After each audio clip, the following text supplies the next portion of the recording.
Oh, hello. Welcome to another episode of Tuesday's PPC AMA. I'm your host, Matt Davis. Welcome. We'll get started with the questions. Can we load the questions, please?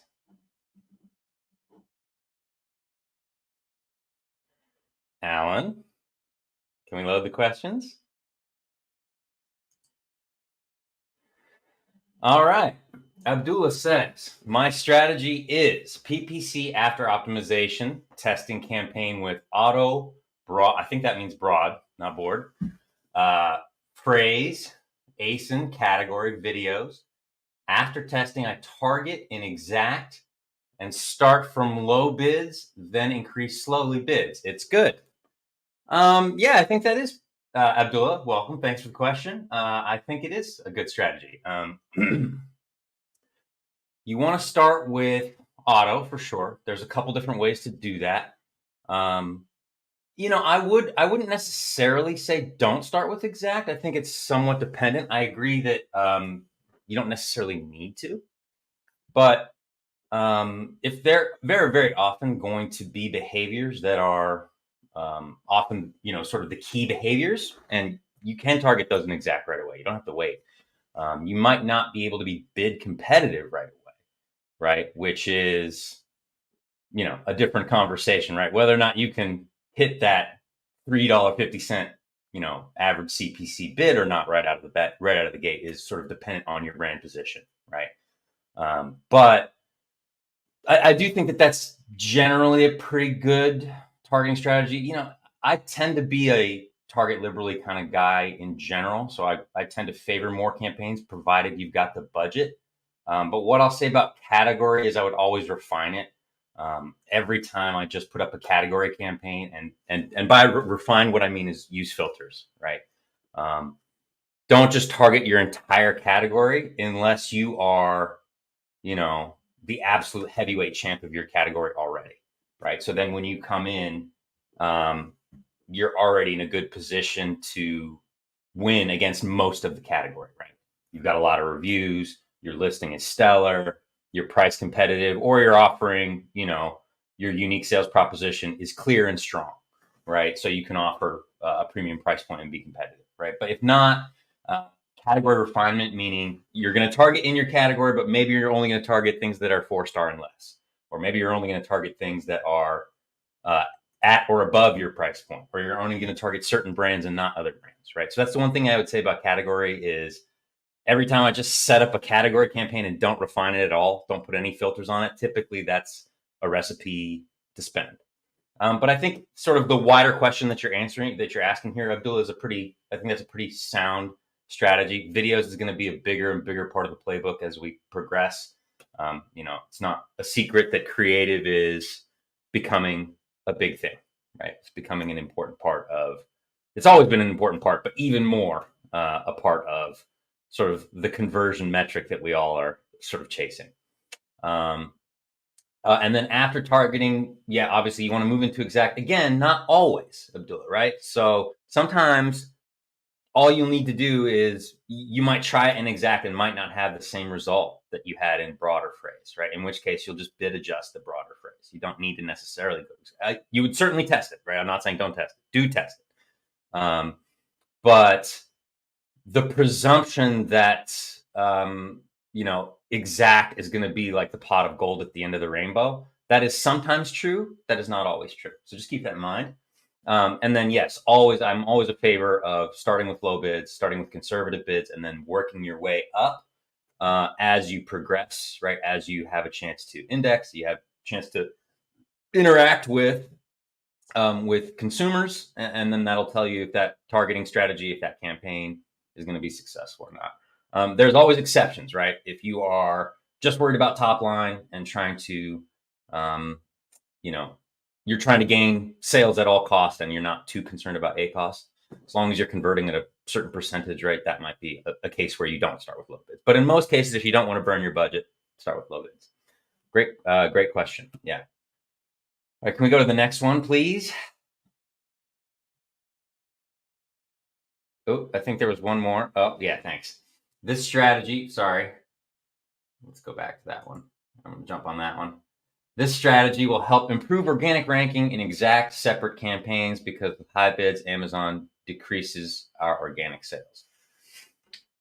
Okay, that sounds like a statement more than a question, Abdullah. But I think that could very well be right. And I would say, if that's what you're seeing in testing, then that's right. Right? Data, always be dogmatic to the data, as we say, right? Like always follow the data. But I want to just the exact separate campaign because it will, with high bids, Amazon decreases our organic sales. So what that means, Abdullah, is you're targeting some of your ads is you're targeting in the same places that your organic traffic was already going to find you, right? So you might look at your placements and then also what you're targeting. That's the only thing I'll say, right? Like is if your organic sales decrease when you start to bid high on those key behaviors, what that typically means is some of that organic traffic was going to find its way to you anyway, right? That's not necessarily saying that you shouldn't bid on it, but it's just something you might want to test, right? So the way to test that, Abdullah, is right, like keep everything relatively the same, right? Talking classic like fourth grade scientific experiment, right? Control your variables and then lower the bids on that specific high BSR or high keyword rank, that exact campaign, lower down the bids, which will decrease the flow of traffic and see what happens to your sales, right? Does the organic then tick back up and does your total top line roughly stay the same? Only it just shifted from sponsored sales to organic sales. And that tells you were basically cannibalizing, right? And you need to probably pivot. But that's how you would test for that. Thank you for that. Great question. All right. Moving along. Sorry for the confusing direction there, Alan. Josh, welcome back. Happy Tuesday, Matt. Spent majority of budget on PPC. Now I'm interested in funding to get inventory again. Any recommendations? Have you heard of 8Fig? I have not, and I'll be honest with you. Capitalization, like business finance, is not really my expertise. I have been close to that in in tertiary way with a couple of friends who are more in like the serial entrepreneur game and they're always raising money. That's probably something where maybe I could email you, Josh, or you could email me at Matthew@myamazonguy.com and maybe I can help you more offline. But it would be the way I would help you, Josh, would be in the way of a referral. Like I don't have any deep expertise there to really help you on camera. Great question, though. I'm sure to pass it along. Hi, Matt. How do you evaluate performance of your ads at different times of the day? And based on results, how are you going to utilize them? Yeah, I mean, I don't think your performance metrics need to change based on the time of day, right? I think what you're looking at when you're looking at the hourly report, right, in your campaign reports, right, is the same thing you're looking at when you're reviewing the data for any of your other stuff in Amazon advertising, right? Which is sort of threads to pull on, right? So depending on what you're selling, Ty Crane, I hope I'm saying your name right, Ty Crane.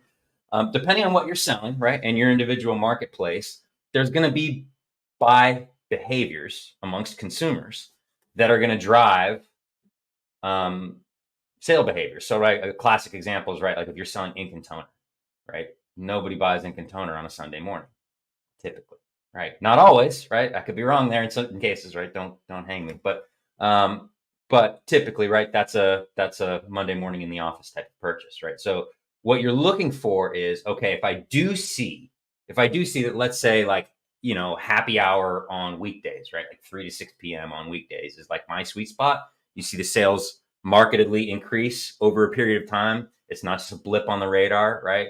That leads you to believe that maybe there's some real relevancy there in terms of, maybe it's a more attractive product or a more attractive offering at 5 p.m. than it is at 5 a.m. It's typical of a lot of products, right? So the way you do that is you bid increase, right? You can now do that. Now offers the ability to day part, right? So that's what you're doing, right? Is when it is more appealing, that allows you to be more aggressive with your bids, right? Which will show you to more traffic and hopefully garner more sales, right? So that's how you're going to utilize is if you see that either there's more traffic or you're getting more sales consistently during certain times of the day, you're going to use that to schedule in bid and budget increases during those times. Thank you for the question. Great question. Thank you, Tanvir. What about display VCMP? That's buying traffic. That's impression share, right? Virtual impression share ads in starts. Tanvir, I'm going to be honest with you. I haven't had a ton of experience with that. So I'm going to come back to you on next weekends. I'm going to make a note on that actually and come back and do some research and tell you what I think about that. I haven't actually had much experience, but I know a few people who had. So again, that's going to be a referral. Great question. Bureau, just registered my account and want to send my first delivery to FBA. Can you list me what I need to keep an eye on? My products include battery. This would be for sure. I would come back and ask Thomas or Jason. This is a great question for them because it's more logistics. But what I would say, so that's on the Friday podcast or the Saturday podcast. But what I would say is batteries is always going to potentially be a flag, right? So make sure you have all your sort of I's and T's crossed in terms of like your hazmat paperwork and all that, so they don't suppress you. That's the main thing I would look at is making sure the listing stays up. And then once you're sending inventory into FBA, your first time, there's always a few steps with like the labeling that can sometimes be confusing. That's not typically too much of a problem. Yeah, I mean, the bit about batteries is really the thing to keep an eye on because that can sometimes get flagged. So that's the thing I would be most looking at is and Amazon always will notify you, hey, you have a suppression. Not always. Sometimes there's hidden suppressions, but most of the time, if you've been suppressed, there's a reason why. You can go to your account health and sort of figure it out and sort of reverse engineer. And it typically will involve a seller support case in many cases. And oftentimes, even if, it's not a hazmat or it's not anything that's dangerous, Amazon can flag it just by certain words, like in your listing, right? So that's something else to look at is you're going to have to basically, especially the first time, is sort of print out those Amazon terms of service and sort of live by it, like really get into it in terms of making sure that everything you send before you send it is following their terms of service. And even still, like even that even doesn't guarantee that you won't get suppressed or you won't get your listing flagged in some way. But you definitely want to make sure that you're not increasing your chances of getting in trouble by, using some sort of word that Amazon doesn't like for that product or mislabeling your packaging in some way. So that might be actually ballast. That might be a good coaching call strategy. myamazonguy.com/coaching, right? Book with one of our coaches. I wish I had a more detailed answer for you but my expertise is more advertising, and that is a great, like Jason Master Mateo, Thomas Fitzgibbons, Faith, all my Amazon Guy employees that are experts at logistics that would be in a better position to answer that question more fully and more directly. But generally, the fact that your products include a battery, that's what I would just make sure that like nothing on my listing is naughty by Amazon's terms of service, and that my paperwork in terms of proving that I'm not shipping hazardous material and that like I've, from a safety perspective, I'm in compliance. Those are the things that I would focus on, especially during my first shipment. Great question. Hi, Matt. Hi, Leo. What are your thoughts on sponsored display ads? They're super expensive. Not sure how people can manage to use it effectively. I mean, it's like anything else, Leo. That's a great question. I would say that, you can get in trouble with any ad type. I think that sponsored display, any sort of like the video ad, and that's why on the last question with the VCMP video ads, I was hesitant to sort of answer that without more detail, like actually seeing a bunch of test cases come past my eyeballs. Because anytime you're buying traffic via impression share rather than via click, right? The majority of Amazon advertising is PPC, right? This is AMA PPC, right? Pay per click, which means that you don't really pay until actually, I've seen your ad. I think this might be for me. I click on the ad, right? Then you're charged whatever you bid for that click. Buying impression share is typically, right, via 1,000 viewable impressions, right? So it's a different thing when they don't have to interact with it. It just means that they could have seen it, right? And you are literally buying traffic. You're buying impression shares. So that's what CPM means, right? As opposed to CPC, cost per click or pay per click. CPM, cost per mil, right? Think milliliter. That just means 1,000 viewable impressions, right? So that's why it has the potential, Leo, to spend more, is because it's a lower level of engagement required from your consumer audience before you are charged, right? They don't have to click on it. All they have to do is scroll past it. So the way that you do it, the way that you set it up, it's like anything else in ads. The way that you set it up that's the detail. That's where the rubber meets the road. And that's what's going to determine how much you spend. In general, I agree with you. It is more prone to spend than some of the PPC types for that reason. And because we're targeting, there's a couple different ways to do targeting, right? There's contextual targeting, right? There's interests. There's a couple different ways to sort of set it up. And that's really where your cost control, it's generally for a higher level in the funnel, right? It's generally for awareness and engagement versus conversion. So you'll use it in that way most of the time to gain brand awareness, as opposed to have the lowest ACOS with the most sales. It's not typically designed for that, right? The same way your left tackle on your football team isn't really built to score touchdowns. That's not their job, right? So you want to judge it by a little bit of a different metric. But what I would say is be very careful in how you layer the interest and layer what you're targeting, right? Really control it. Tweak one thing at a time. And I like to ask, I always like to ask anytime I'm doing anything ads, Leo, I try to ask myself, what is the problem I'm trying to solve here, right? What is the actual problem I'm trying to solve? So if it's conversion, right? If it's, I want more sales at the lowest possible cost per acquisition, right? I want the lowest possible cost per sale. You're right. Sponsored display ad probably isn't the ad type that you're going to use in that scenario. If, however, it's, I want to grow my brand awareness and, rather than just targeting search behaviors, right? Like, I think I know something about my audience. Maybe I have an email list. Maybe I have my own website. I have my own, Google Analytics, my own data elsewhere that leads me to have sort of a profile about who I think my prime consumer is, my prime customer is, right? In that case, sponsored display can be a useful tool because it allows you to target in that way, right? You can target somebody based on their interests a little bit more varied than just what they put in that Amazon search bar. So that's the advantage of it, is it allows you to grow market share. I agree, it's a little bit more top of funnel and you need to use it carefully, like any other ad, right? Like if you just walk into Amazon ads, you walk into your campaign manager and start setting stuff up without, like, I call it dartboarding, right? Where you just want to throw stuff up and see what sticks. I mean, you'll learn by spending, right? Like but you're probably not going to make much money in the beginning, right? It's like going and sitting across the poker table from Doyle Brunson and running and wondering why you're not winning. It's not luck, right? He understands the game, right? So that's what I would say is use them, but use them in a way where you're controlling how much you spend. Again, it's the same way you control your spend in any other campaign type. How many things am I targeting? How aggressively am I bidding?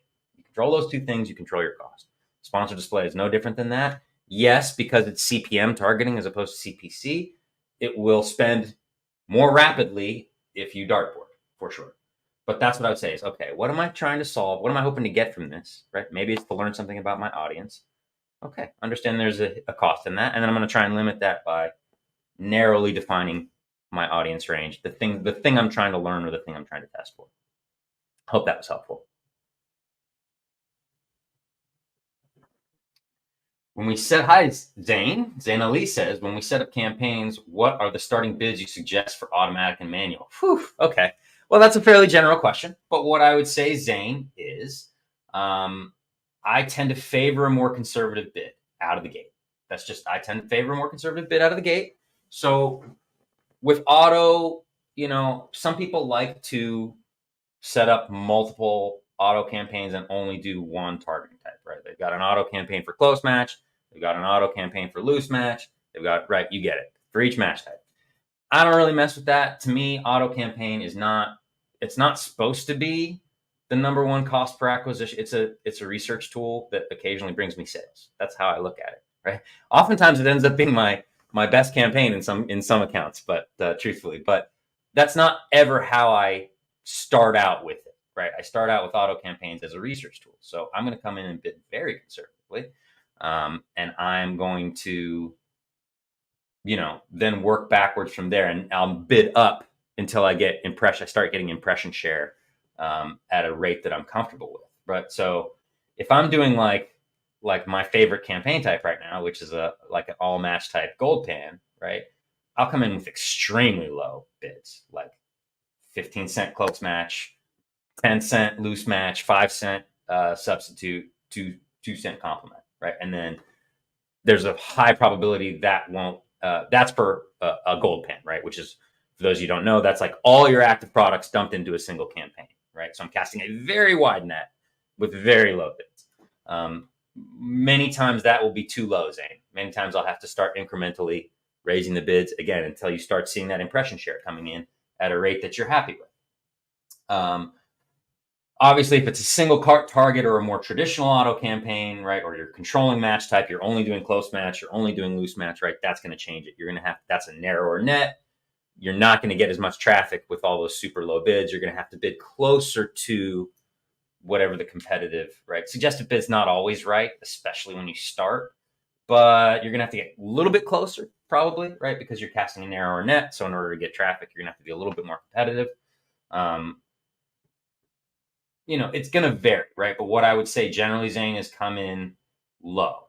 And then with manual, again, Zane, it's very general, right? Like, are we talking broad match? Are we talking exact match?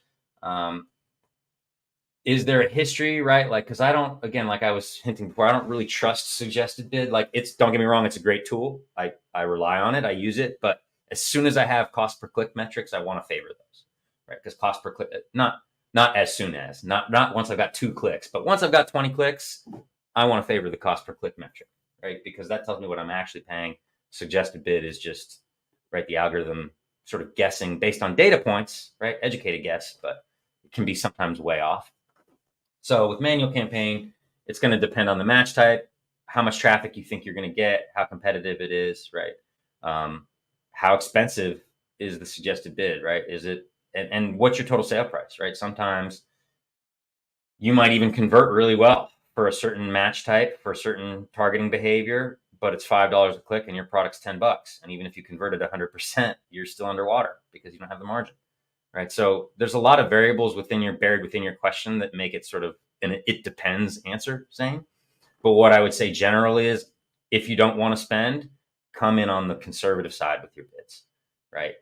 The only thing I'm looking to do with my initial bid, I'm not really looking to hit the ideal mark to catch a sale necessarily. I'm looking for the ideal mark to start generating traffic, that is impression share, Zane, at a rate that makes me comfortable, right? So if I only got 2 impressions last week, that's not a rate that makes me comfortable. If I only got 100 impressions last week, that's not a rate that makes me comfortable, right? If I got 10,000 or 100,000 impressions last week, okay. Now we're starting getting, depending on the size of the account, size of the budget, blah, blah, blah, blah, blah, number of ACOS, yada, right? Starting to get comfortable with the impression share. And then I'll go up from there. Because impression share, right? Traffic always precedes a sale, guys, right? We always want to focus on sales because sales is the sexy part of it. I get that. But traffic always precedes a sale. You have to generate eyeballs before you generate sales. So that's really what I'm looking to hit in terms of a mark with my initial bid generally, Zane, is whether it's auto, manual, doesn't matter. I'm looking to hit the lowest mark I can possibly hit that will generate me impression share at a rate that makes me comfortable. Okay? Hope that answers your question. Next question, please. Tina, welcome back, Tina. Is there a way to negative a search term keyword? For example, one of the keyword plural have more sales, but the other singular keyword have high ACOS but no sales. So I assume you're meaning manual targets, in which case, yeah, you can just pause that. If it's auto, you can negate that. But if it's plural to singular, that's probably, my guess is the plural is maybe bid higher, and that's why it's getting the better traffic. Just bid down the one that you don't want traffic on, Tina. That's the simplest, because killing it, I mean, unless it's got 0 sales.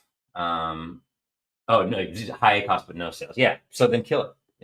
If you can't, there should be a way to negative it. There is, whether it's manual, or you can either pause it if it's manual, or you can negate it in auto. So I guess I'll share my screen with you here, and just in case you need to walk through that. If I can find present, share my screen. Here we go. All right, there we go, entire screen. Thank you for your patience, team. Okay, gonna presume that you can see my screen here, right? So this is a manual campaign. And in a manual campaign, you could just pause it. You could click this guy and then pause it, right? So that's how you would pause a manual. And then if it was an auto campaign,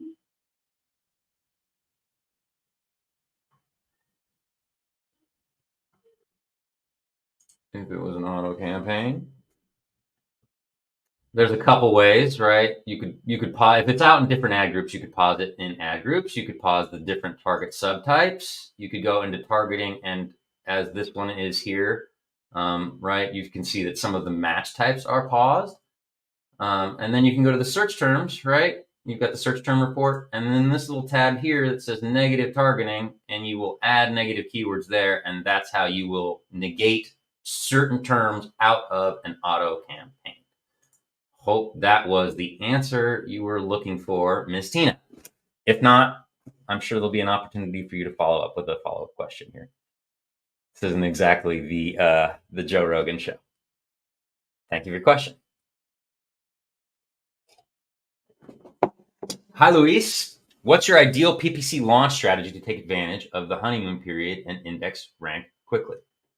I mean, more campaigns and more aggressive bidding in a really short and sweet answer, Luis. Hopefully, I've done some research, right? I know something about what the high value search behaviors in this market are. I have an understanding for what my USP, my unique sales proposition is, right, Luis? I know what I'm selling to the customer as the reason my product is the choice they should make over my competitors, right? Whether it's price, whether it's a certain feature offering of my product, right? I understand that, and I'm going to try and leverage that in not only the SEO, right? How I create the listing, the images, all that, but as well as in my targeting strategy. I definitely favor a large amount of campaigns. So not overkill, but right. Again, it's important to think of your Amazon page as real estate, which means that your sponsored product campaign doesn't show in the same place as your sponsored brand campaign, doesn't show in the same place as your sponsored display campaign, right? They're all occupying different real estate. They all have sort of their unique, like I said, it's like any sport, right? I call it football team, but right, any sport that you're into, right? Different positions on the field have different jobs. I think we all kind of understand that intuitively, right? So too it is with campaign tags. They show up in different places. They have slightly different features in terms of how they target people. So I would favor wide net targeting. Like I would favor auto campaigns for sure. I would favor broad mod campaigns, refined category campaigns, right? I want to start wide and work my way narrow. I think a lot of people try and jump the gun and start there, right? Like, oh, I did a helium 10 cerebro search, so I know that it's going to be this keyword is going to be a hero exact campaign. I'm going to isolate, target that guy at $5 a bid, and I'm going to win. No, it doesn't work that way. You've got to index and you've got to rank, which means you've got to like make a lot of conversions and like think of your targeting behaviors like a dartboard, right? So, yes, there is a center of the dartboard that's like the most points, right? That's the ideal behavior, but everybody knows that's the center, right? But if you can still score a lot of points, there's no, unlike an actual dart game, there's no end to the number of darts you can throw, and you're only paying when somebody clicks, right? So as long as you control, again, the number of things you're targeting in any given campaign and how aggressively you're bidding on any given thing inside a campaign. And you can always control your costs. People think, oh, if I make 100 campaigns, that means I'm spending so much money. No, that's not necessarily true. I can make 100 campaigns and not spend a dime. If the bids are down to nothing, or I'm targeting irrelevant behaviors, or right, there's the campaigns itself, right? Look at campaigns like we had Mina Elias on the show last week, right? Really, really bright, brilliant admin, right? One of the things he said that I loved, right? He said, think of a campaign as like a folder, right? You guys got a file folder at home. I love, right, taking digital and using analogies in the real world that we can all sort of sink our teeth into, right? Put our hands on, right? A campaign is just a file folder. It's got a label on it, sure, right? But it doesn't determine what's in that folder at all, right? Like, it doesn't determine what you're targeting. It doesn't determine how much you're going to spend, right? Even budget, which is at the campaign level, right, is just max daily spend. I could have a $10,000 budget if I'm not targeting anything, or I'm targeting one thing at minimum bid at 2 cents. I'm spending zero of that potential $10,000, right? So going back to launch strategy, campaigns that hit all the notes, right? So folders that hit every place on the page. And then I'm going to start with a lot of sort of research-oriented campaigns, because that's the only way to know with my specific product, my specific listing, my brand, my logo, all that, my actual consumers, how am I doing and what behaviors I can think, right? And I should do some research ahead of time and have some ideas about, right? Like my Amazon guy, we do what's called an MKL, a master keyword list. We certainly have some ideas where the centers of gravity in traffic and conversion are going to be. But then we test it and we pivot, right? So the only way you're going to test is by creating a lot of opportunities to test. That's a lot of campaigns, right? That's the honeymoon period. Launch and rank quickly means you need to convert a lot quickly, which means you need to have a lot of bites at the apple. You need to generate traffic quickly. So lots of campaign types, lots of targets, target a lot, and then bid conservatively to keep your costs from going out of control. And then as soon as you see a thread to pull on, Luis, as soon as you see something, I convert profitably right there, get aggressive with the bid, turn it way up. Next question, please. Thank you for your question, Luis. Hi, Mohammed. If we have two variations with the same design but different color schemes, what will be the campaign structure for the newly launched product? This is a great question, Mohammed. I get this question a lot. So it depends somewhat, right? It depends. I always tell my people, you can always say it depends in ads and be right.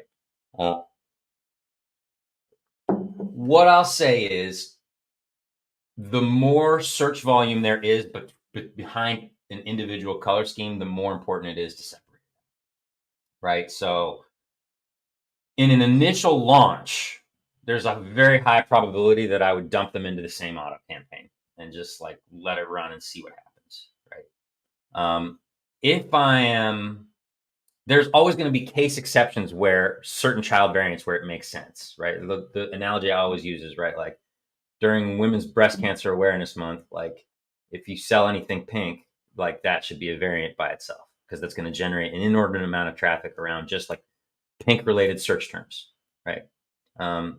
Especially if you're in that space, right? If you're in the like health walk space, or you're making bracelets for causes, things like that, right? So different color schemes. If it's a newly launched product, what people a lot of times will do, Mohammed, is they'll create an ad group for each inside the same campaign and then let it run. The problem with that is it doesn't matter in that you can still generate relevant traffic, you can still generate sales, but because the budget is controlled at the campaign level, that's the one place where you sort of need to be aware that like you don't have any ability to control which ad group is going to dominate your budget, right? It's going to be based on search volume sometimes, and sometimes it doesn't even make sense, right? Sometimes Amazon, you can't really discern why one ad group is getting all the traffic. Usually it's based on, the search, the interactions, right? Which one's doing better, which one's converting, which one has the higher CTR or whatever. But you may not always like where Amazon decides to direct the flow of budget if you have multiple ad groups within the same campaign, and there's no way to be like, no, I want ad group A to get 70% of the budget and ad group B to get 30% of the budget. No, right? So typically, if there is enough search volume variance or enough relevancy variance, right? Like maybe, right, like one color I know that is the hero, right? my blue shirts, for whatever reason, sell better than my red shirts by far, right? There's always brand specific reasons for things like that. In that case, I would just create 2 different campaigns entirely, single ad group them, and then put them inside the same portfolio, right? Like if you want to organize, okay, I want to make sure I get all the children SKUs inside the same parent variant, and I'm organizing that way so I can see it quickly. That's what portfolios are great for, right? Label the portfolio your parent ASIN, and then drop all those child ASIN campaigns inside them, and then you can be free to do single campaign, single ad group, right? And then you can get down to like the color specific keyword targets and all that, right? If there's no discernible, right? Like I know brand owners often have like favorites or have feelings about their products or feelings about their brands. You got to let the data guide you, right? So if the consumer doesn't care whether it's a blue shirt or a black shirt, you don't need to care, right? If there's no search volume variance, you can lump them into the same thing, and it's fine, and just let the traffic guide you. But if you notice, really the reason to separate them out, Mohammed, is if you notice significant differences in performance between color variants, right? One way or the other. Good question. Hey, Jeff. Welcome back. Jeffrey Valen, regular here. Been debating between break-even ACOS with colleagues. Some calculate using Amazon fee of 16% for supplements, but wouldn't you need to include both the AMZ fee and the commission fee in the formula? Thoughts? Yeah, I mean, this is sort of semantics, right? Like, as long as you're capturing all the fees somewhere, whether you label them as marketing fees or part of your landed cost, right? Meaning whether you bake that into your landed cost to arrive your product at Amazon, or you bake it in further down the road at your marketing cost, like you're paying that piper either way, right? Like you're not getting around that tax, unfortunately. So it's going to depend somewhat on how, I guess, preference really. Ultimately, it's gonna, right, like if you're doing true break even ACOS, right, then you're going all the way back to manufacturing. You're doing all the way back to cost of goods, to initial shipping, and right, like any raw ingredients or materials that you used, cost of fabrication, cost to bring it to market, right, and then your fulfillment fee and your referral fees.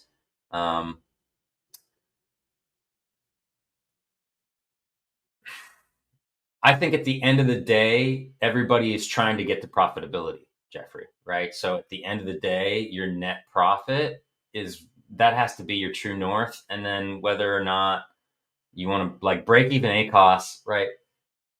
It's just an indicator, right? That's just an indicator. It's like if I'm like trying to get in shape, and so I start to keep a daily journal, Jeffrey, where I'm like tracking, right? And I'm like, well, what constitutes a workout? It's like, well, the whole point of the tool is just to keep me accountable. It sort of doesn't matter because the end goal is right to get in shape. It's kind of like break even ACOS. It's an indicator to show you how close you are to profitability, right? So at the end of the day, net profit is going to be your true north. And if your net profit is in the black, as they say, then all things are great. And then and that's why true ACOS, right, is a great metric, even though it's sort of a trailing metric, is it will show you how much are you spending on marketing as a percentage of your overall revenue. Now, if you want to be right, and so it's like it's just if you want to look at it more conservatively or more aggressively, I guess. Net profit is ultimately going to be like that's going to bring you back to reality one way or another. So I guess that's my answer. Is that to me is preference, because ACOS in general is just a guide. It's not the end goal isn't ACOS necessarily, right? ACOS is a metric that is sort of a guidepost to indicate whether you're on the right path or not towards the end goal. That makes sense. Good question. Tina, also, you mentioned about macros last week in one of the live videos. What does macro and PPC mean? Thank you. Just curious for your answer. Yeah, I mean, you can, the same way you can do listing updates in mass, right? You can do bid updates, budget updates, campaign changes in mass using spreadsheets.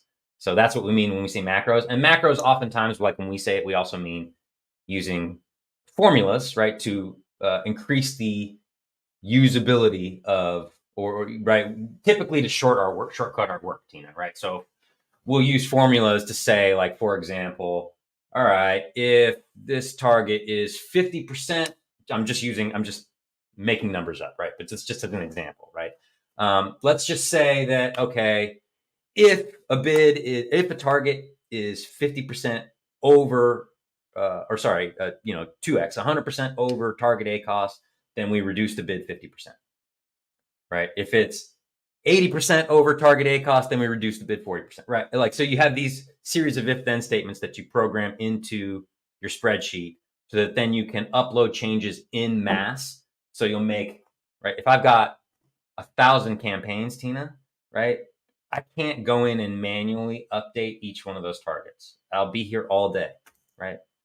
I won't get to the gym, I'll get grouchy, I won't eat, bad things will happen, right? Like, I've got to occasionally need a bathroom break, right? So in order to still have a life, we have to use macros the same way that if you're doing listing optimization and you have a large enterprise account, right? You can't go into the edit tab and individually, okay, I want to add this keyword here, and I want to change this color here, and I want to change this feature here for 10,000 SKUs, because you'll never leave, you'll never get done. So you operate in macros. So for PPC, it's the same thing. You do advertising reports, and you can make changes using spreadsheets in mass and then upload those changes very much the same way that you would do for the listing. So that's what we mean. There's a ton of videos. Go search the My Amazon Guy YouTube channel.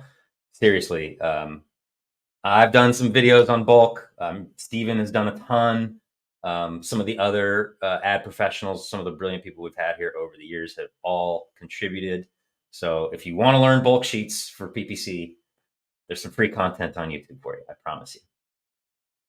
Good question. Thank you for it.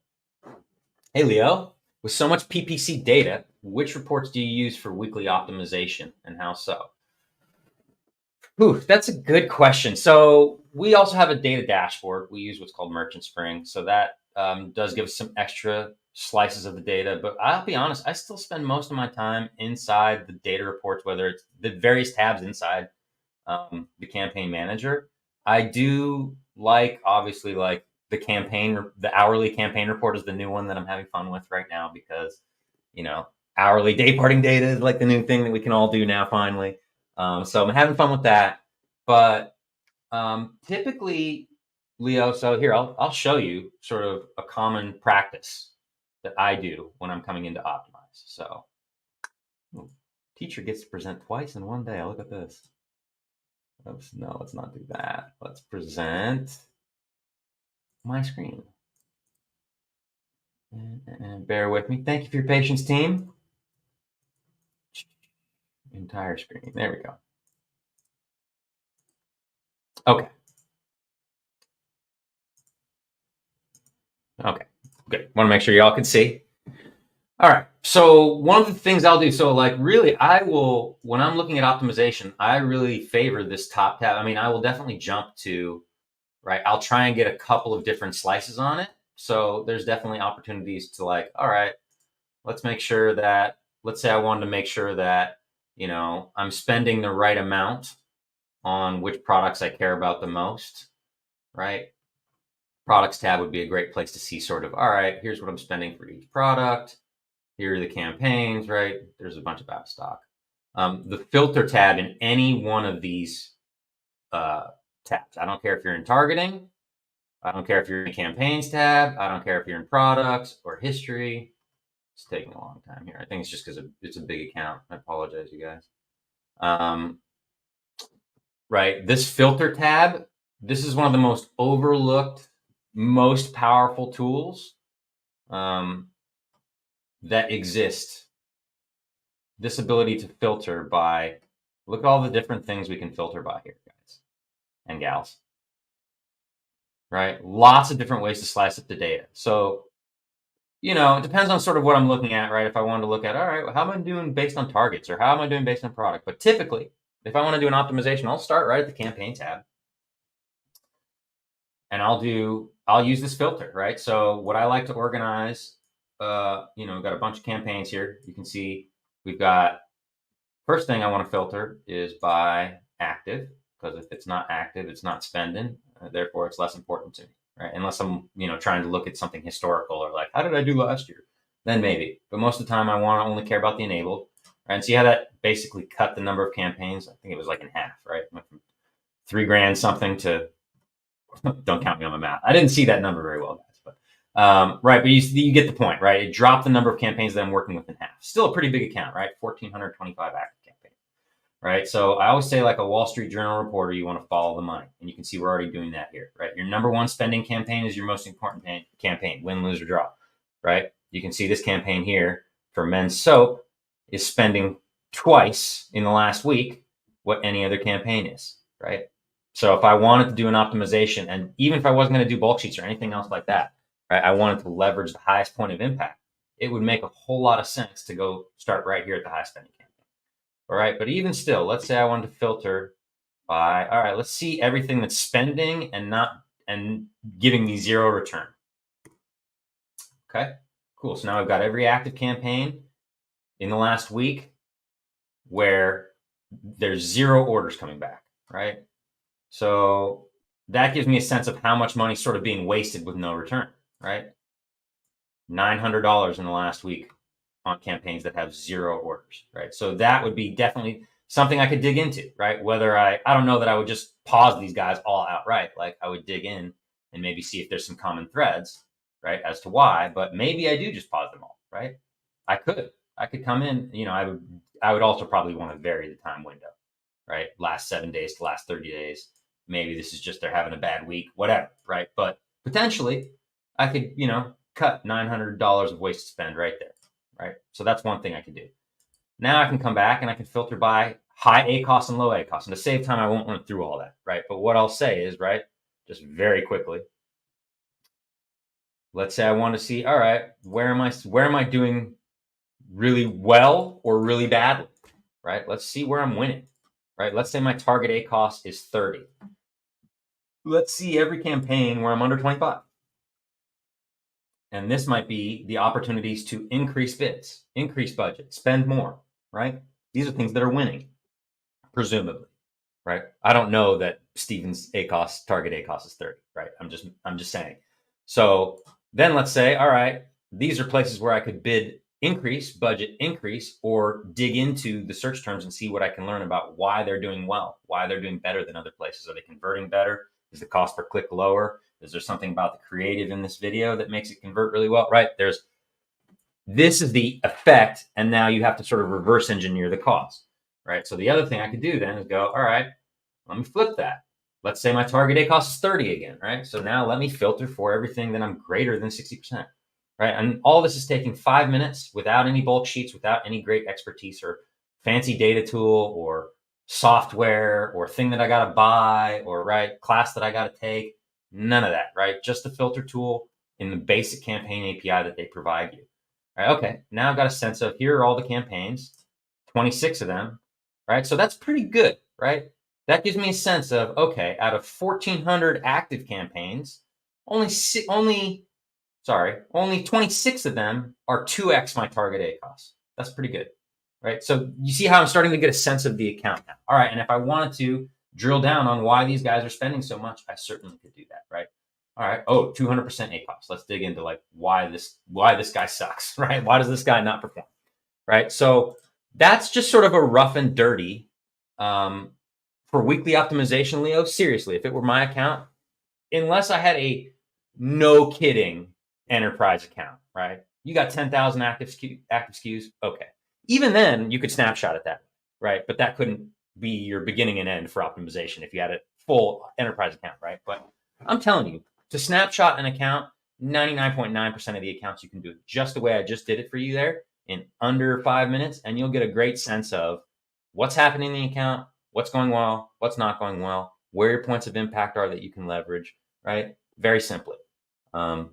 So that's honestly, I know people like reports. Right? Everybody likes reports. we're in the age of hyper data, right? And I think the heart of Leo's question here is like, kind of be data overload, right? Paralysis by analysis. So how do you make action, right? Keep it simple, right? Keep it. That's why you have to come back to sort of some baseline questions. What problem am I trying to solve, right? With reports, right? Like so if it's an optimization, right? That's typically I'm trying to bring down ACOS. I'm trying to maybe send some more budget towards the places where I'm winning, right? So divert the flow of money away from places that are losing and towards places that are winning, right? That's the rough goal of a weekly optimization, right? What I just ran through for you there is exactly how I would do it, right? And then that's presuming, right? I know Steven's account a little bit, right? Presuming that there are not any non-advertising issues that need to predate you even getting into Campaign Manager, right?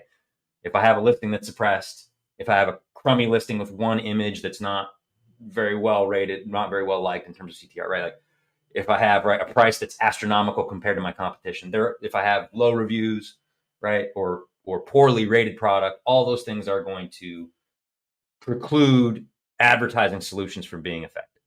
But presuming it's a PPC, this is a PPC podcast, right? And we're talking about PPC. What I just did for you there, Leo, is exactly how I would run through it. Thank you for that question. Hi, Ahmad.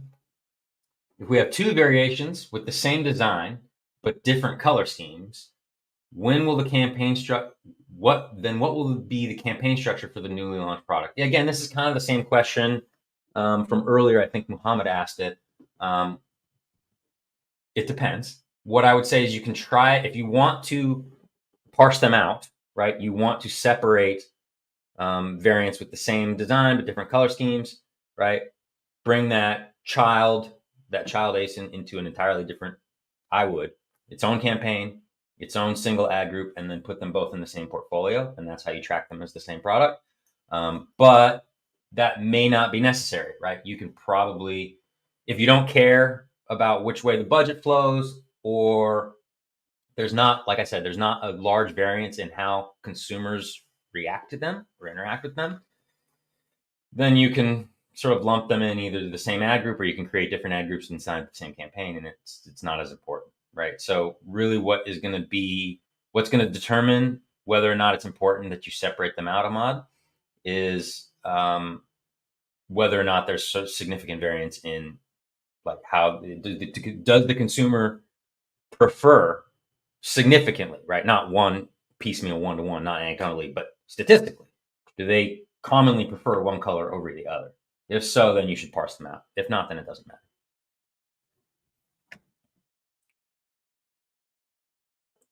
Any Kejti, I hope I'm saying your name right. Kejti, any PPC training site you would suggest? Yeah, actually, I mean, Mag has a school other than Seller Central, of course. Yeah. So my Amazon guy does have their own fully functioning like Amazon training course. Everything from PPC, which I helped create the first iteration. I'm not sure how much of my. Yeah, thank you. Oh my gosh, you beat me to it, Alan. Oh no, can we hold that on the screen for a bit longer? Sorry, I think that was a little bit quick. Alan, Allie, yes.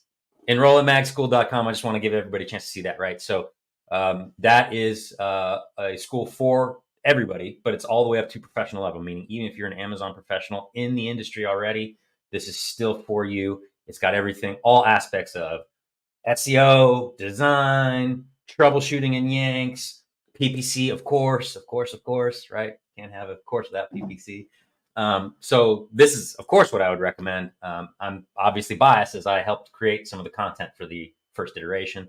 Not sure how much of that content is still on there or still relevant, as that was like a year and a half ago, which is like Stone Age as far as Amazon is concerned. But that's the one for sure. And I know I'm biased, but hey, this is the My Amazon Guy podcast. We got to plug our own stuff, right? We're giving you all this free game. Spend a bunch of free game. We can at least like plug our stuff, right? I think that's fair. That's a fair value exchange. All right, next question. Justin. Hey, Justin. For brands with medium-sized catalogs, 620 ASINs. Yes. Okay. Is that the question? All right. I'm going to assume that you're doing oh, okay, there we go. I was like, where's the question? That have 4 to 5 variations of each product. Do you recommend focusing on top performers of each ASIN or target each variation? Yeah, top performers. And honestly, I don't think, Justin, target each target each variation in its own campaign. The only problem is that we have a lot of keyword overlap because of how similar our products are. Yeah. So let's back up so I can see that whole question a little bit. Thank you for that question, Justin. Totally. And I don't think you need to target every variant. I really don't. Alan, can we back up one? Just so I want to, yeah. Okay, there we go. Thank you. Right here. 4 to 5 variations of each product. I don't even think you need to target all 620 ACEs necessarily, Justin. I don't think you should presume that, right? You want to market the products that are your hero products, right? So I presume that you've got some sales history on Amazon. You probably have your own website, right? You probably have some sales history somewhere online already, so you have an indication of like, all right, these are the products that typically carry most of the weight, right? They're the ones that are sort of the heavyweight revenue generators for my brand, right? We all have them. Call them hero products, hero listings, whatever, right? So those are the ones that need to be your focus and get the majority of your ad budget.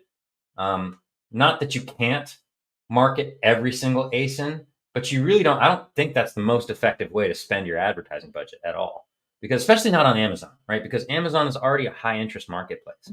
Right? You already have everybody's already there to comparison shop. Nobody's like, let me just browse the aisles. Like, no, they know like, oh, I'm coming for a 12-pack of energy drinks.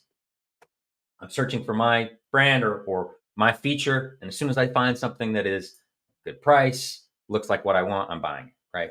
So there are other ways like, product grids on A+ content where you can sort of try and buoy the lower performing products with the performance of your higher performing products, right? So you can leverage like brand story. There's a lot of ways to like sort of bring more awareness to your overall brand.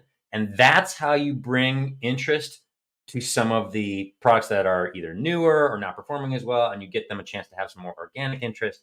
And then down the line, maybe consider giving them more marketing budget, right? But so I don't even think you need to give all 620 ASINs budget to market with, period. I think that it should be very heavily weighted towards your top performers. And then, yeah, you do want to, right? Obviously, you want to try and create opportunities profitably to give awareness and to give more bites at the apple, more impression share to those lower performing ASINs.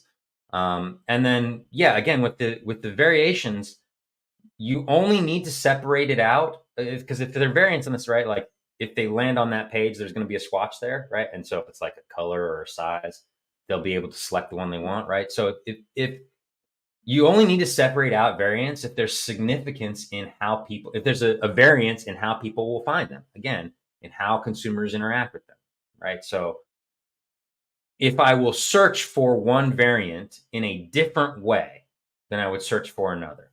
Example, I love all these guys, right? But let's say I only liked orange, right? I'm going to search orange Celsius energy drink. That's going to be different, right? Because the orange is different. So if enough people are like me and are searching for that orange specifically, right?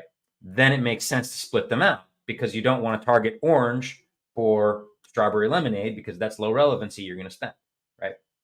So then it makes sense to separate them out, right? So where you're saying, Justin, that you're going to have overlap, what I read there is there's not going to be a significant variance in how people find one product versus the other, right? Keyword overlap, right? So focus on the places. A little bit of keyword overlap is fine, by the way. It's not cannibalization if it's done with intention. But if that's what your concern is, right? Like, does that variant warrant, based on search volume and based on enough difference in how you would intuitively like find it, right? Does it warrant its own budget? Does it warrant being split out? If not, then you don't need to. So it's going to sort of be case by case, depending on, right, like which variants carry the load for your brand and which ASINs carry the load for your brand. And in some cases, you will set up variants that have some overlap. And you may even be orange might be even going head to head with strawberry banana in that case, right? And that's okay, right? That's okay because it's not a zero. It's not you versus you and then like one other dude down the street. There's thousands of competitors and right? It's a big marketplace, right? So you want to take up as much market share as you can, as long as you're doing so profitably. I hope that helps.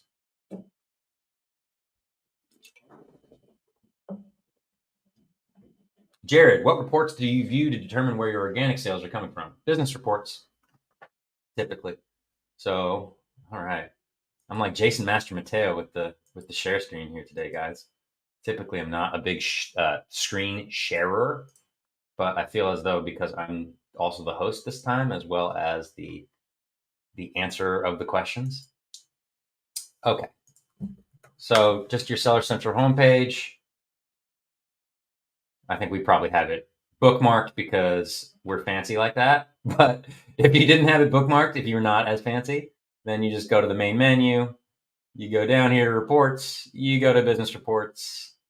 And then again, typically everything in Amazon, like the table of contents, is always like the left side, right? This is always, so over here, I can organize it by date.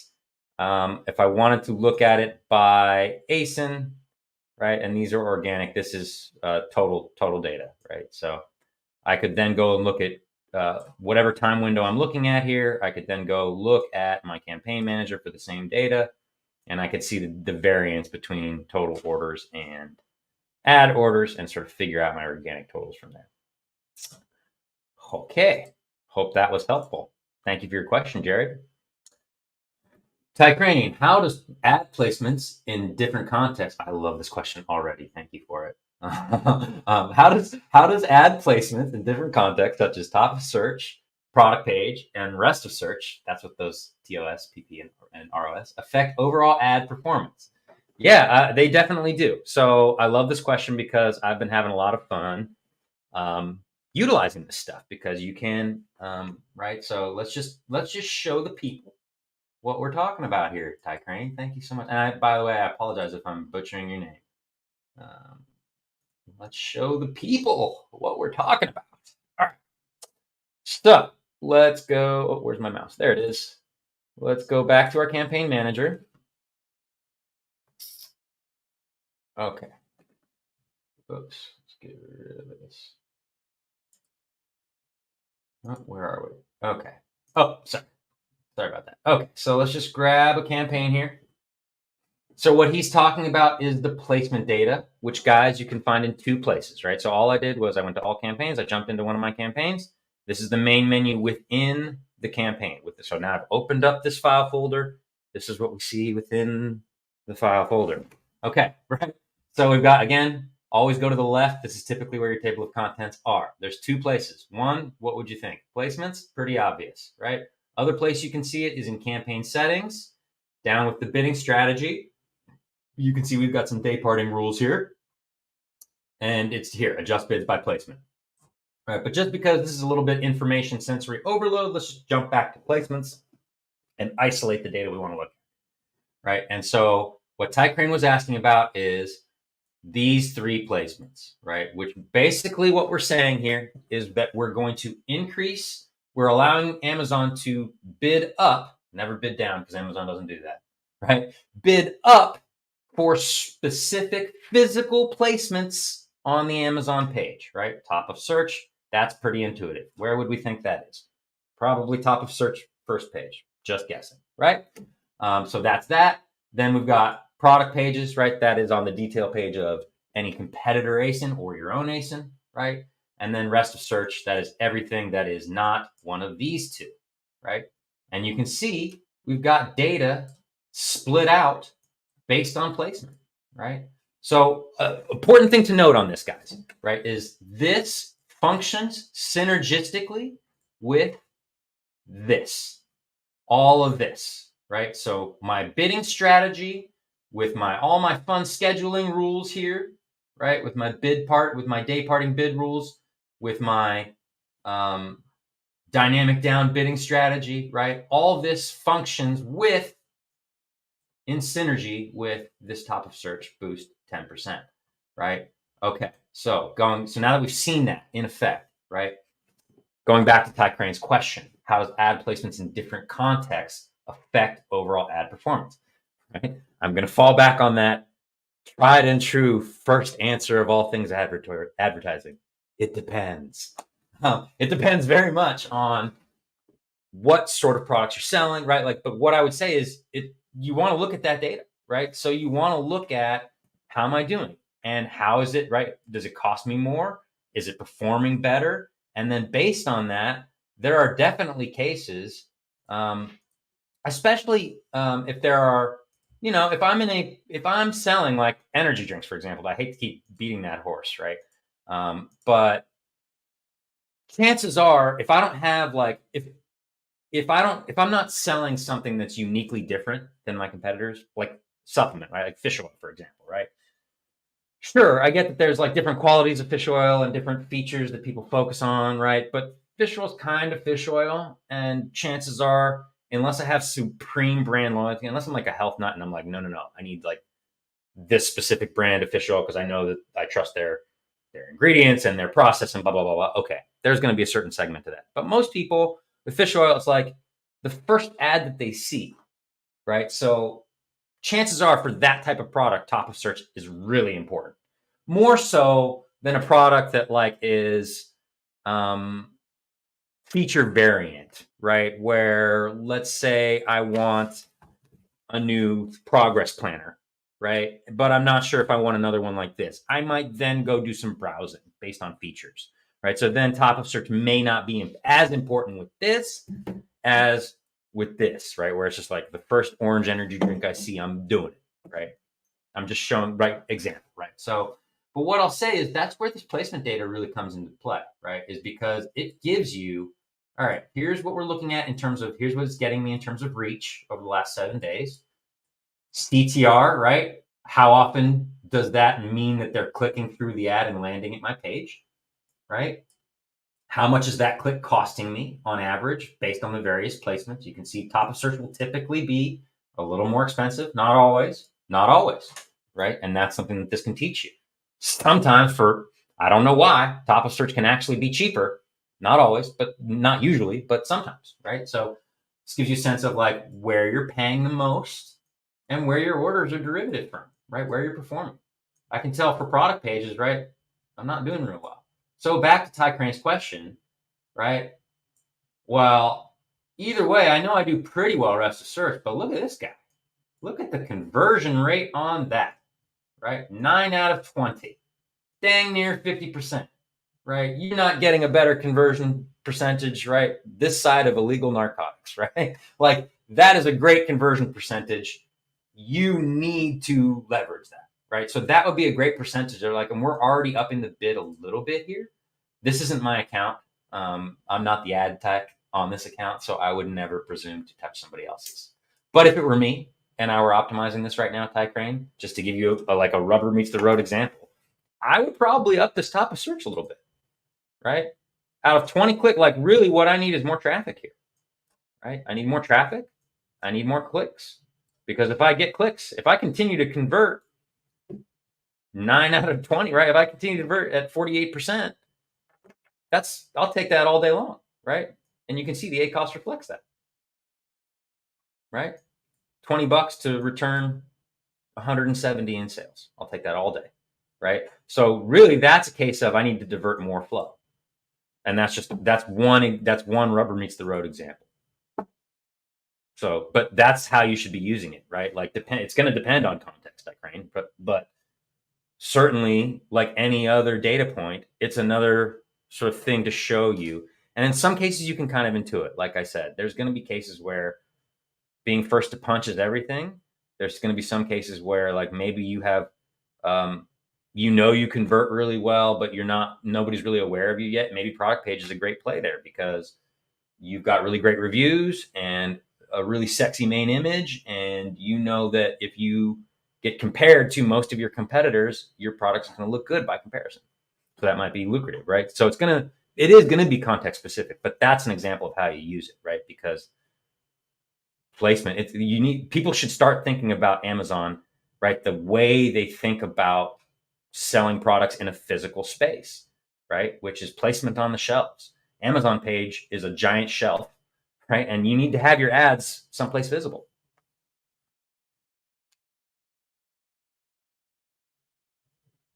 So that's just another place you can utilize when it's best played. Hey Tina, singular keyword and plural keyword in auto campaign, for example, waters bottle make 5 sales, and water bottle makes 0 sales, high ACOS. If I negative water bottle, will that affect the other one?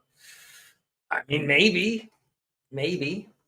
How much? So here's what I would add. You can test it, right? Because you can always, once it goes to a negative, you can archive a negative, which is to unnegative a negative, right? So it's not like archiving a campaign where it goes away forever and you can never get it back. It's like pausing a campaign.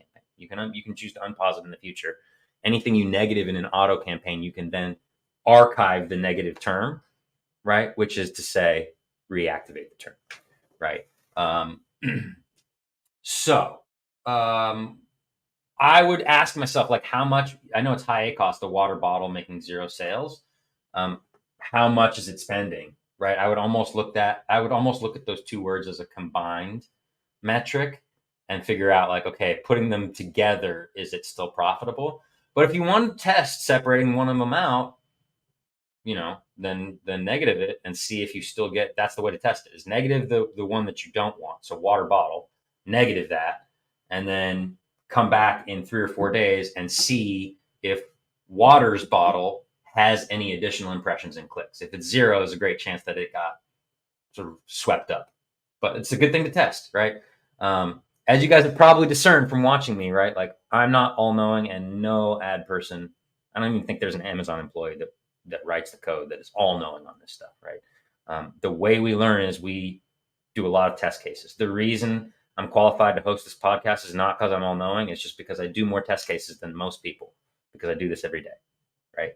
So, yeah, if I came across something like this where I'm like, I'm not sure about that. First of all, I would do some cost-benefit analysis, Tina, right? Like, okay, if I negative this and it doesn't go well, right? Because if I negative it and then reactivate it, it might not perform the same, right? So that is a potential risk, right? So I would, okay, like, is this water's bottle like really driving like 90% of my ad sales right now, right? I might not touch it, right? It might just be worth it to just let that alone and eat the cost.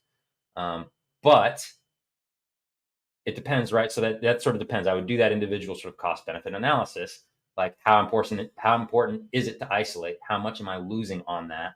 And sort of how much do I stand to gain versus lose? But if I made that determination to, like, all right, let's test it, I would just test it and then come back a couple days later and see, like, do I still have impressions, right? And then that's how I would know if it got wrapped up in my negative exact suite. That's the key thing. The key thing, right? Like, is you can do negative exact, negative phrase. Obviously, don't do negative phrase, right? Do negative exact, and that's just a general rule, right? You should always do negative exact. Good question. How do you set up your ads if your product is already page 1? Thanks, Neil. I appreciate that question. Yeah, I mean, that's I think the same way as any other. I think that you can actually, that's a great place to be in, because that allows you to be a bit more aggressive, right? If you're on page 1, that means your organic rank is already really high. You're already doing really well organically, right? But it's important to note, Neil, if you're not doing any advertising right now, you could be number 1 organically, and you're still probably in most categories not above the fold. Which is to say, if I search, right, Neil Carranza energy drinks. I don't know why I'm on energy drink states, because it's right in front of me. Right? Even if you're number 1 in organic search, everybody in sponsored search, sponsored product and sponsored brands, are going to populate above you, right? Because, like, the first in most categories, like the first, I think it's like 5 of the 6 first placements or something like that are sponsored placements, right? So even if you are number 1, not even page 1, the top organic listing, if you're not advertising, the chances are that you still might be below the fold in a lot of categories. And when I say below the fold, again, right, that means the place at which you have to scroll to see on your webpage, right? But being page 1 means you already convert well for a lot of things, right? So that's what I would do. I would go to my brand analytics tab, right? I would look at my SQP, my search query placement report in brand analytics, and I would see which behaviors I rank so well for. That is the reason that I'm on page 1. right? And then I would definitely tailor my ad strategy around those behaviors. And I think, like, in certain cases, like I was talking about, product targeting and category targeting earlier in the show, that would allow me to be more aggressive, to punch with the heavyweights, whether we're talking about going after a really expensive exact keyword that is like the sort of champion target behavior there, or targeting, right, like the bestseller product in my category and feeling confident that I can convert at a reasonable percentage. If I'm on page one, that probably means that my listing doesn't suck, right? I've got some good images. That probably means I've got a good amount of 4-star plus reviews, right? So means you've got, Neil, a lot of really great things going for you already. And you're actually in better position than most to utilize. Because it's important to note, guys, right? The lever for conversion, that is to say, once you've seen me and arrived at my product page to convince you to buy it, that is where advertising marketing in this context has the least amount of power. The lever that Amazon PPC pulls on for conversion is the smallest lever. Where it has gigantic levers, massive levers, right, is at the awareness and engagement phases of the funnel, right? Which is to say, quickly generate traffic for cheap, right? So if you are page one organically, what that means is you've already solved a lot of the non-advertising related riddle around conversion. And now you're really strongly positioned to take advantage of what Amazon advertising does best: generate a lot of awareness and engagement and traffic for cheap, for stupid cheap, right? I know that's like Amazon's been around a while, and right now, like other platforms like TikTok Shop is all the rage, right, on e-commerce conversations right now. Lots of things happening with other websites. The cheapest cost per acquisition game in town is still right here at Amazon, and has been, and will continue to be for the foreseeable future, right? So what I would say to you is figure out what you're doing well, Neil, because it's obvious you're doing a lot, and you probably already have an idea, right? But it's obvious you're doing a lot of things really well. Reverse engineer what that is and apply that same into your advertising, right? So if it's a certain feature, right, like that's go to your search query report, dig into your brand analytics, see which behaviors you rank highly for, right, that you're crushing for, and then definitely have that factor into your targeting strategy. And like I said, like the fact that you're page one means that you probably more than others don't need to shy away from, right, what I was saying about category campaigns earlier, which is like you always need a filter on category campaigns. Maybe you don't. Maybe you can just target the entire category, right? Or maybe when you set up your product targeting campaign, you can do what everybody else does that shouldn't, right? Which is, let me find the top 5 by revenue on my Helium search products in my category and just target them directly, right? For most products, that's a terrible idea because they're going to get their butt whipped, right? But for you, if you're page one ranking organically, you can probably fight in that ring, right? You can play at that. You can play on that court. So you're in a terrific position to just like set up a bunch of stuff and let the data guide you and see where you convert and just grow your market share from there. So I would say you're in a real strong position. Good question. Follow up on that. What if you keep the ads, but the TACOS is creeping up? Okay, right. So we talked about TACOS earlier, guys, right? So for anybody who doesn't know, right, true or total ACOS, right, which is your ad spend as a percentage represented of your total revenue, right, which is organic plus sponsored, whereas ACOS is just direct spend to sponsored sales, right? So this gives you sort of a more holistic look at how much you are spending as a percentage of your overall revenue on any given marketplace, in this case, Amazon, right? So what he's saying here is he's keeping ads, which means I presume you're still doing well if you're on page one, your performances, but the TACOS is creeping up, which is to say organic rank in some cases might be falling, right? Organic sales might be falling. Neil, what I would say is I would go back to that SQP report. You know what, rather than explain it, I'm going to do a Jason Master Mateo here. I'm going to share my screen for like the 18th time today. I apologize for those of you guys who don't like it when I walk through this stuff. I'm sorry, but it's just easier so that those who are here can sort of grasp what I'm talking about, right? Sorry.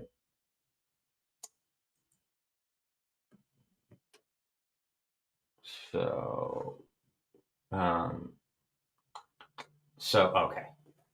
Brand analytics. Oops. So here we go to brands, we go to brand analytics, right? And then you've got your search catalog performance, search query performance, right? So you can set this up however you want. Brand view, ASIN view. Let's find it. Okay. What was going on here? Live TV, folks. Okay. Let's just do this for now. Okay. So you can sort of look. Oh, we really want the search query report. Let's try a different brand. Let's see that. There we go. Okay. Apologies, guys. Live TV. All right. So the other thing I'll look at, right, is if your tacos is rising, focus on some of the key behaviors, right? And then you see how you have this brand share at each level of the funnel. So you've got your impressions. Obviously, these are just ranks, right? By volume, that would look at importance, right? So this is where your biggest volume related, and this is where you rank the best, right? Oops, let's go back to one, right? So these are the things that right now I rank. So if you're page one, there's probably going to be a bit of overlap, right? Meaning some of the places you rank very highly for will also have a ton of volume, right? And you've got these little percentages over here at each level of the funnel. The level of drop off at each level, whether it's impression, click, add to cart, or sale, is telling, right? Because that tells you where along the purchase journey that you're potentially losing them. So if your tacos is creeping up, Neil, what that means is you're losing organic share somewhere. I would focus in on a few of those most important behaviors and dig into where I'm losing them and see what that teaches me, right?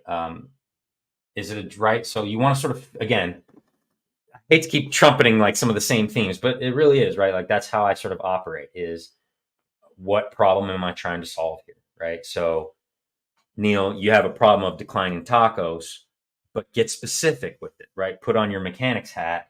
Is this a problem of awareness, engagement, or conversion? Sort of what I'm getting at, right?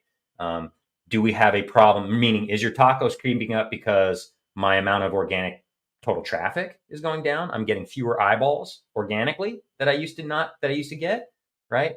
Am I? Is it lower, fewer click, less engagement, right? I'm getting just as much traffic, but the CTR is dropping. Fewer people are actually clicking my ads, landing on my site, my brand store, my pages, my product pages, etc. Or is it right like they're getting to actually landing on my page and then the conversion is dropping, right? Obviously, you can look at if there's overlap within your ad targeting. Are you targeting things that we call it defensive spend, but effectively, right, it means that they were probably going to find you organically anyway. So that's another thing you can look at. But so my answer to you without knowing your metrics is get specific on, because tacos is a trailing metric, right? Tacos tells you where you've been, not where you're going. So what that's indicating to me is you have declining organic sales. And now you need to figure out why. Is that because you're converting less, engaging less, or less aware or generating less awareness, right? Once you answer that question, what level you're starting to decline, it might be all, but I almost guarantee you one level will stick out above all the others. So when you figure that out, then you can back your way into causality, where it's coming from. Hope that was helpful. Leo. So do you use the brand analytics report for PPC? Absolutely. And I use PPC data for SEO. It's right, like the if then logic is exactly the same functionality, right? One is a bid, a pay structure, one's an auction, right? And one is not. But yeah, absolutely. The behaviors that I rank for organically, it's the consumer, when you look, Leo, when you shop on Amazon and you punch whatever you're looking for into that search tab, do you care whether or not the result that you get back is an ad or organic, as long as it's relevant to what you're looking for, right? You don't care. You just want what you're looking for at the best possible price, right? And that's why conversion and CTR are so powerful in the algorithm, right? Is because that is the primary source of information that Amazon has to sort of gauge consumer sentiment, which is ultimately what they care about over you or me, right? As sellers and as marketers, they don't care, right? They care about the consumer experience, the buyer experience, which you can totally understand why, right? So yeah, brand analytics, because it's still based on its organic search behavior measured over time. And that consumer behavior is going to be the same behavior that tracks on PPC. Sponsored rank and organic rank are like this. And that, right, like that's why the conversion, right, Amazon doesn't really care if you make a sale. If I search pack of black pens and I had an ad and you end up buying my stuff on an ad, that's also going to improve my organic ranking. Right. Because again, that's telling Amazon I'm relevant for that search behavior. Okay. That makes the next time that search behavior come up, I'm going to be more likely to show. Right. It's that simple. So yeah, absolutely. Absolutely. Brand analytics is one of the best tools that we have, period. You should absolutely be using it for PPC. And you should be using your search term reports and PPC data to not necessarily like upend your entire SEO strategy, but certainly to inform it and make it better. Absolutely. It's the same exact same if then logic, right? There's no reason not to. Great question.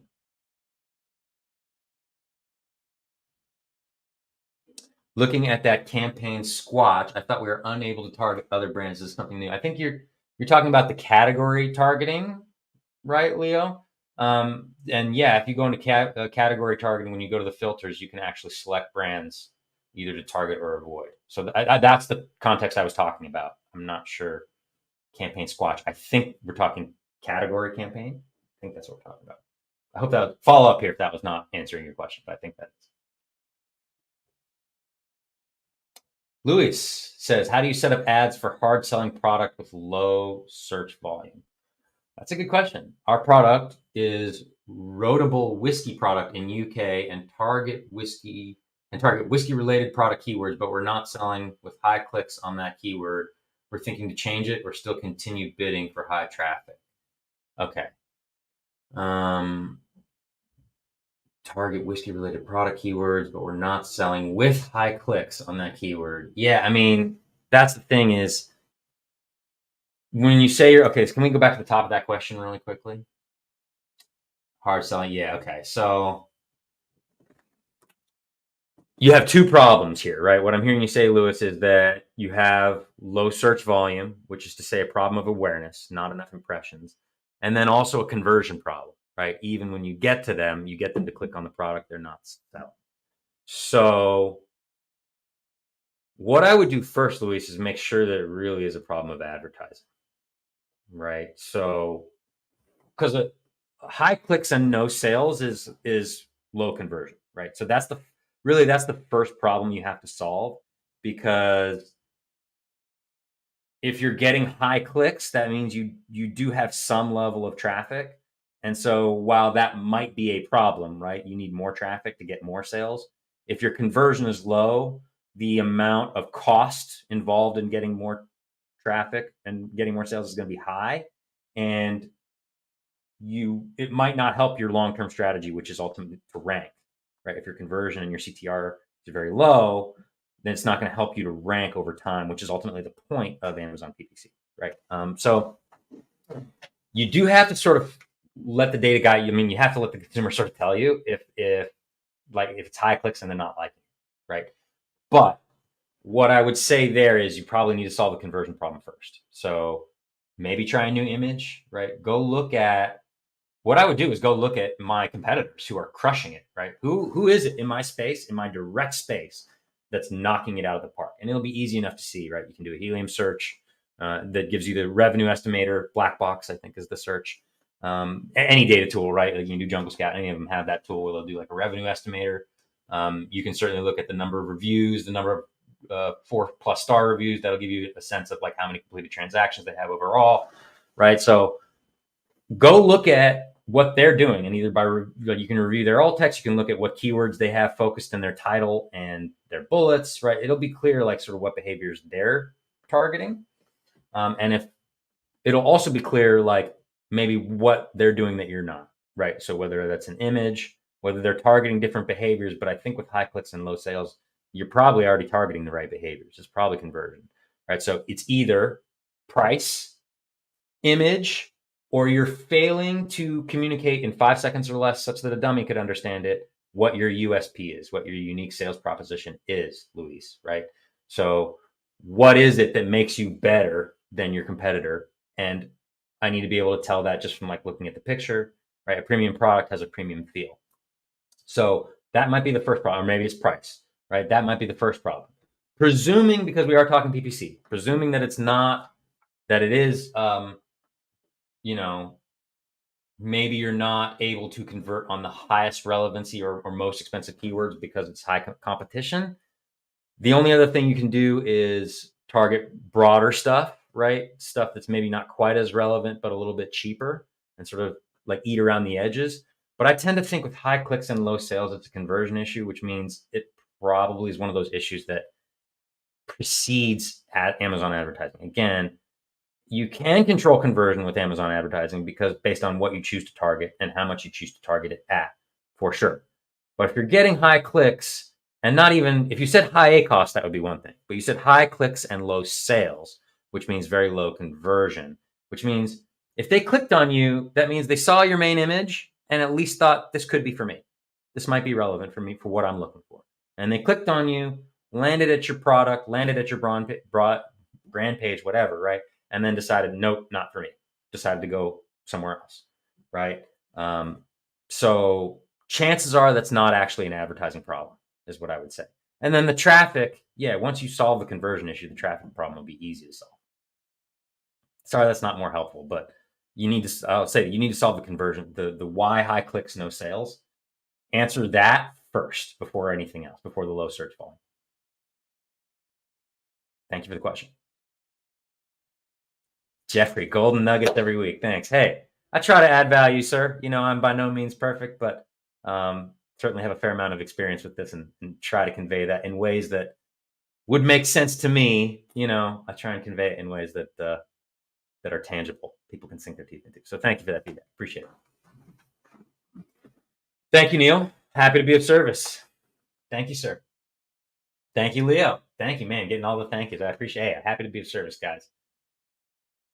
Neil, how do you treat an ASIN who's previously a bestseller in a competitive category, but at the same time, the seller doesn't want to optimize their main image? Their edge is having a lower price. The main image is only on a white background while the competitors are using lifestyle images as the main image, some which categories permit. How would you structure the campaigns? Yeah, that's a great question. Go back to the top of that one for me, please, Alan. Thanks.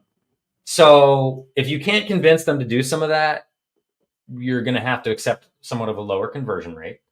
But they do have a lower price. So that is sort of what they're going to have to hang their hat on. And from a targeting perspective, it just means that they can't, like, sort of like we were saying in the last question, it means like if the hero keyword behaviors are like $4, $5, $6 a click or more, it means, yeah, you can target that, but you can't target it at a competitive rate price, right? You got to target that $5 keyword at $1.50, and just hope that you get lucky at 3 a.m. at some point when the traffic is cheap, right? And then you got to find like a lot of like gold panning is a great philosophy for something like this, right? I would be setting up a gold pan campaign. I would be setting up a refined category campaign. Again, like super low conservative bids, right? Started out, Neil, bid it stupid low, right? Down to where you're like, this is not going to get a single impression. Great. Come back 3 days later, prove yourself right that it didn't get a single impression or got like 18 impressions, and then raise it up, right? Wide net, stupid low bid, because that will allow the natural centers of gravity for cheap traffic to sort of find your product and find your brand. Whereas if you go, oh, I'm going to target that hero exact at $8 a pop, your competitors are going to beat you on that, right? Because they have all those things. I'm presuming, by the way, the real test the real test, Neil, whether or not he's right or you are, right? Because sometimes the client's right. Doesn't happen often, but sometimes they're right. The test is CTR and conversion, right? Look at your CTR over time, right? From when they were a bestseller to now, or from the beginning of the decline as close as you can track it to now. Look at their CTR, the click-through rate, and look at their conversion rate. On the business reports, the organic side of it, right? You can look at sessions. You can look at unit session percentage to sort of get that feel on the organic side. But that is what will tell you your images are hurting you, right? Because fewer people that are searching relevant stuff are actually clicking on your image, or when they do click on your image, ending up buying your stuff, right? So price is something you can win on, and the way that you got to do that is by mitigating your spend. So wide net, low bids is going to be the name of your game, and I would use auto campaigns and broad, right? Utilize these sort of algorithmic bidding behaviors. Dynamic down only bidding a lot for you, Neil, right? No fixed bids, no dynamic up and down for you. Hope that's helpful. Thank you, Lewis. Happy to be of help. That is the point here. We're trying to be a service. Education is our go-to-market strategy. Any other questions?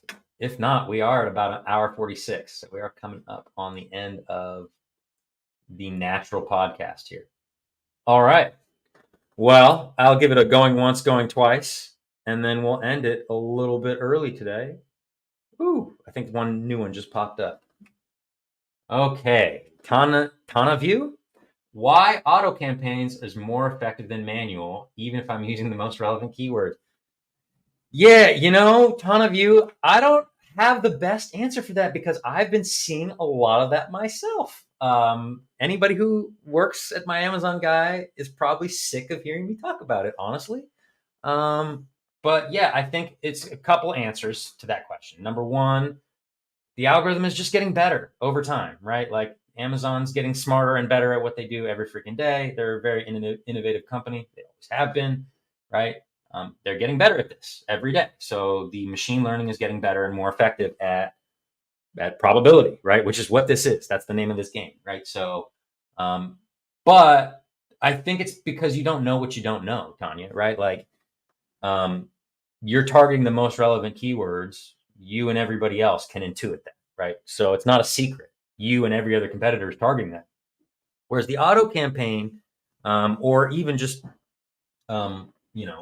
dynamic placements can just sort of have a better sense of putting your brand, your product in front of customers that you might not have intuited would be high relevancy or high return search areas, right? It's the you don't know what you don't know type of thing. And that's why I don't care what you're selling or what level of account you're at, or if you are one SKU or 10,000 SKUs, you should always have some sort of auto campaign or machine learning campaign going, always. Because consumer behavior is like an ocean. It doesn't change. It keeps moving, right? And so there's no perfect optimization. What's perfectly optimized today, 2 weeks before Christmas, is not going to be perfectly optimized mid-June, right? So auto campaigns have the ability to change over time, whereas manual campaigns are static. And manual campaigns typically are very intuitive, which means that, right, it's like fishing holes that are well fished, right, where there's lots of lines in the water already. So that's why, and that's why you should, right, as long as the bids, the mistake people make is they bid up auto campaigns, or they want them to always return like great cost per acquisition like a manual campaign, and they miss the intrinsic value of that search term report. And these days it's getting better at actually converting sales. So yeah, I don't know the exact reason. I just know that oftentimes that is the case. So always run an auto campaign. Great question. Tina, is there a rule to how much you should raise or lower your bid as a percentage? If one of the keywords is not doing well, can I lower 10, 15 cents down or more? Would that affect it? I love this question. Oh my God, this is such a good question. Thank you, Tina. So yes, there are lots of people and when we use macros, someone earlier in the call, I think it might've been you, asked about macros. And right, we talked about, oh yeah, like if you're double the, if you're double the ACOS, reduce the bid 50%. Like that's how you do formulaic macros, right? It's if then statements compounded together, right? So that is how you would do it at scale. Individually, I tend to, I think that 10 to 15 cents is a good rule of thumb. Also, look at your cost per click, right? Your cost per click, and the more clicks you've had over time, the more reliable that cost per click number is, right? So if I've got 1,000 clicks and that average cost per click is $1.30, right, and I'm currently bidding $1.50, I know that really to make an impact, if I want to bid reduce, I need to go down to like around that $1.30, $1.29 mark, right? Because that's on average what the bid is ending up as, what I end up paying, right? Generally, another general thing that I'll say is with bid changes, it's like driving your car down the highway. Typically, I think you're right. 10 to 15 cents is fine, right? Typically, little adjustments for little changes, right? Big adjustments for big changes, right? Semi truck, big change, right? So pick your spots. They're not saying that that's never warranted, right? Sometimes that is, but typically I think that's right, Tina. And use your suggested bid ranges as an indicator, but really once it's an active campaign and it's had a chance to interact with consumers for a little bit of time, that cost per click is going to be your guiding light, right? That's going to be the waterline of, is this bid aggressive or conservative? Look at your cost per click.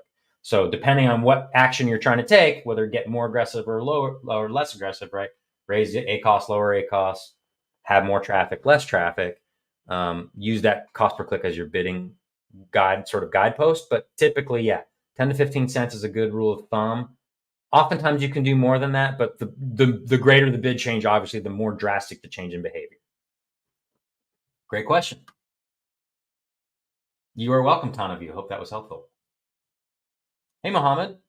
Hello, thanks for these valuable tips. My question, shall I exclude those keywords which I'm targeting in manual exact campaign from the auto campaign?